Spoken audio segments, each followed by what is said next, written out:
Zero factorial সমান সমান 1 কীভাবে? আমরা জানি 3 ফ্যাক্টোরিয়াল মানে হলো 3 2 1, 4 ফ্যাক্টোরিয়াল মানে হলো 4 × 3 × 2 × 1, অর্থাৎ কোনো সংখ্যার ফ্যাক্টোরিয়াল মানে হলো ওই সংখ্যা থেকে ক্রমান্বয়ে নিচের দিকে 1 পর্যন্ত সংখ্যাগুলোর গুণফল।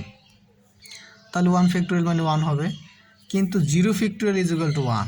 এটা কীভাবে? আজকে আমরা এটার প্রমাণটা শিখব। আচ্ছা, আমরা এখান থেকে একটা জিনিস লিখতে পারি, যেমন এখানে লিখছি আমি 4 ফ্যাক্টোরিয়াল মানে হলো 4 × 3 × 2 × 1।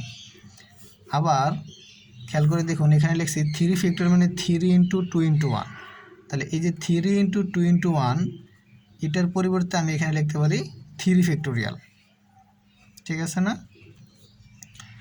তাহলে এই 4 ফ্যাক্টোরিয়াল সমান সমান আমি এখানে 4 ঠিক রেখে 3-র পরিবর্তে 4 - 1 ফ্যাক্টোরিয়াল লিখতে পারি। এখন এটা তো 4-এর জন্য লিখলাম, এইভাবে 5-এর জন্য লেখা যাবে, 3-এর জন্য লেখা যাবে। অর্থাৎ কোনো একটি সংখ্যা যদি n হয়, তাহলে n factorial is equal to আমরা লিখতে পারবো n × n - 1 ফ্যাক্টোরিয়াল। এটা যে কোনো সংখ্যার জন্য সত্য, n এর যে কোনো সংখ্যা 1 2 3 4 5 6 7।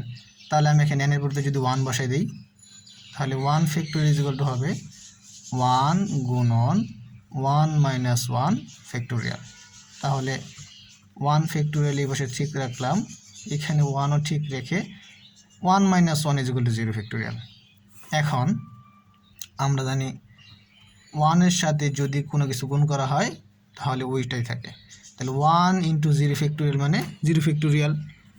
সুতরাং 0 ফ্যাক্টোরিয়াল ইজ ইকুয়াল টু 1, কারণ আমরা জানি 1 ফ্যাক্টোরিয়াল মানে 1। ইচ্ছা করলে আমি এখানে 1 ফ্যাক্টোরিয়াল ইজ ইকুয়াল টু 1 এখানে লিখে দিতে পারতাম, এ প্রমাণ হয়ে গেল।